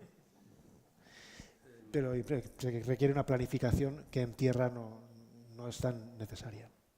A ver, tengo así, de oídas, algún dato de un pecio que apareció en Inglaterra, con algo en común con este, cuya madera de roble era guipuzcoana y demás. ¿Tiene alguna relación aquello con lo de Ondarreta? ¿Te refieres al Newport? Que es un barco de 30 metros, ¿no? Sí, en torno a 30 metros de eslora, o sea, el doble. Y efectivamente, ese barco, o ese pecio, apareció al hacer la cimentación de un edificio en Newport. Y claro, tuvieron que cambiar el proyecto de obra y demás. Y el que ha trabajado en ese pecio es Nigel Nailin, y con el que tenemos relación directa y hemos compartido además toda la información.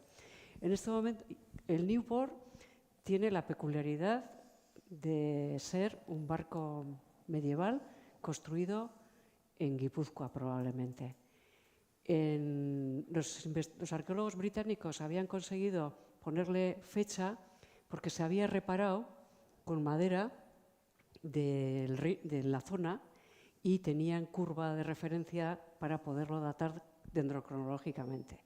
Pero no tenían información de la estructura original, de la construcción original, ni tampoco cuál era la fecha original. Pero, sin embargo, las series dendrocronológicas estuvieron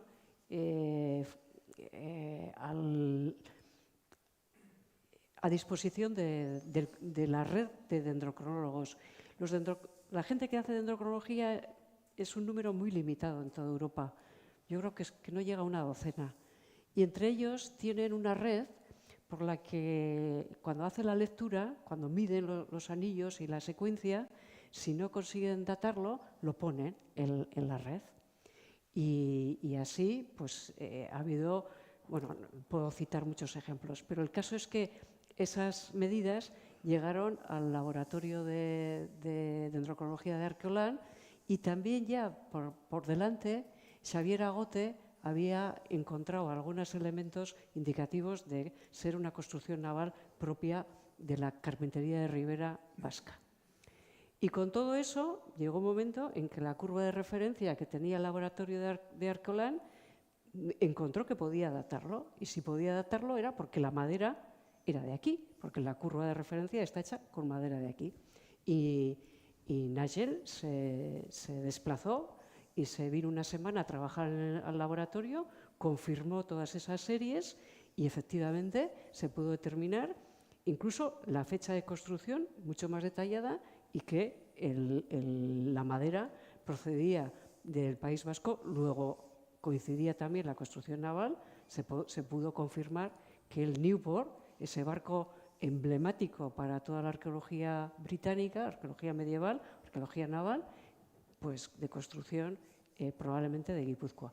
Lo que no se ha podido determinar es exactamente de dónde viene la madera, pero todo se andará porque están refinando los métodos. Esa colaboración con el Newport lo que ha permitido también es avanzar mucho más metodológicamente, y en estos momentos además la Universidad de Dublín está adelantando con un programa de isótopos basado ese programa en las curvas de referencia de dendrocronología del País Vasco.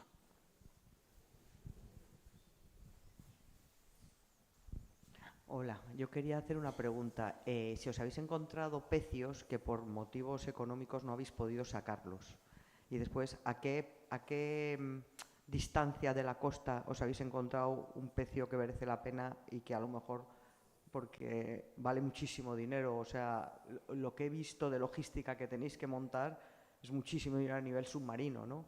Entonces, verdaderamente en una costa como la nuestra, ¿hasta dónde os podéis aventurar para encontrar pecios que merezca la pena o que no y los dejéis ahí? En primer lugar, el objetivo no es sacarlos, o sea, es investigarlos. A investigar. Sí, bueno, bien. Sí, bueno, hacer la excavación, ¿no? Bien, la problemática que antes hemos visto sobre el pecio de Calaburcha, por ejemplo, es un ejemplo bueno del coste que podría tener una excavación sin que te vayas muy lejos de la costa. Este está en Calaburcha, está al lado de la costa, estábamos a 15 metros de la costa. Pero precisamente la escollera la tiene encima. El coste de continuar por esa excavación, por ese lado, por esa banda, es muy grande porque tienes que desplazar mucho volumen de piedras de escollera. Entonces, bueno, eso es un elemento que imposibilita o dificulta en gran medida continuar con esa excavación. En otros casos es porque tienes que estar mar adentro o por la profundidad del pecio. Hay muchos casos, sí, pero este, por ejemplo, sería un buen ejemplo para ver que hay muchas complejidades que son insalvables o, bueno, son difíciles porque hay un coste elevado. Sí, es una pena que no haya sabido la fotogrametría, pero voy a mirar. Sí veo. Bueno, Javier Rey, pasa ya su micrófono. ¿Más preguntas? Bueno. Artur bestea, mesedez, bai. Bueno, antes de nada, felicitaros por la charla y también agradeceros.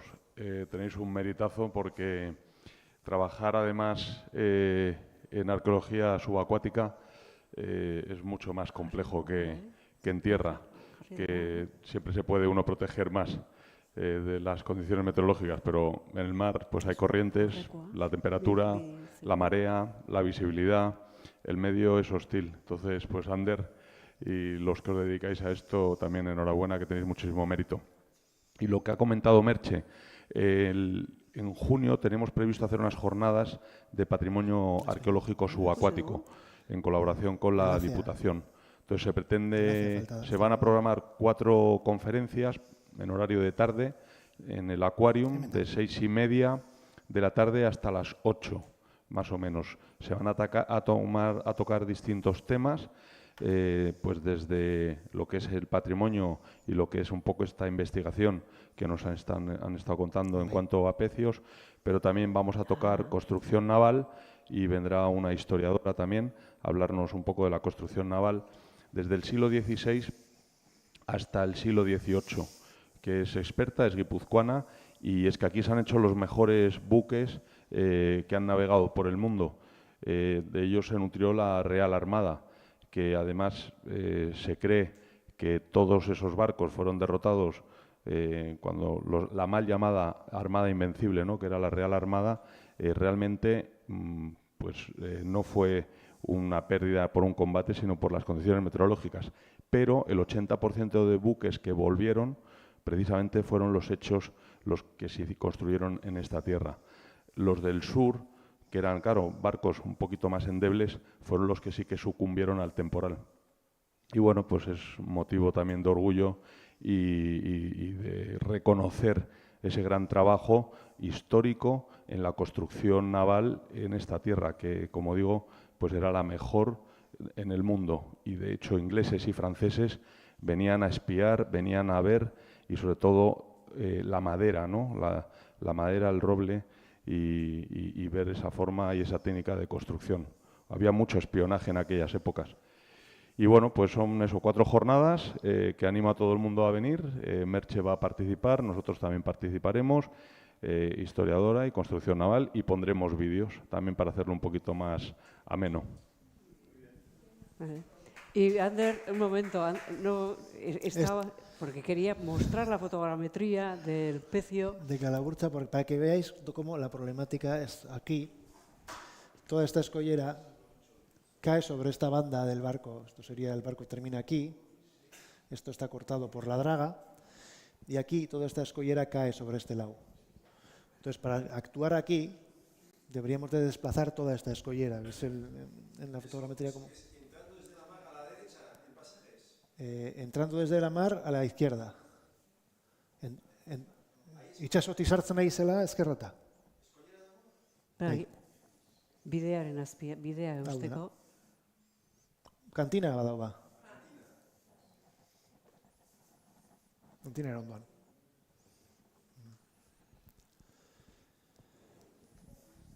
Bueno, pues ahora bueno, sí. bani uste dut, ez?